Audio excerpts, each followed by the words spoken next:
Zami m'sambral di à la grand pile nan nou fait expérience ça et gen nan nou qui style a fait expérience ça. Zami mou pa konn des fois ou fou pour un moun ou même moun nan mais tout ça fait rien pas marcher ou pas jambe carrément moun nan.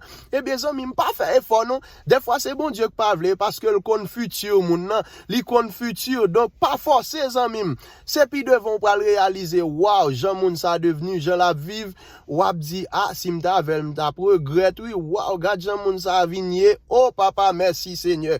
Eh ben zanmim, des fois plutôt al prier. C'est pour me dire, même dans relation, avant vraiment un monde, faut al consulter bon Dieu. Dans relation, yo zanmim, consulter bon Dieu. Ça important pile, parce qu'on pas contre le futur zanmim. Ou ka regrette, puis devant, oui zanmim, pas forcer aucun remè, ou pas ka abouti zanmim. Ou pas capable, al dans la prière, pas forcer. Si tout ça ou fait, pas ka marcher, quitter ça, al dans la prière zanmim, pas jamais toi mon monde plus que bon Dieu.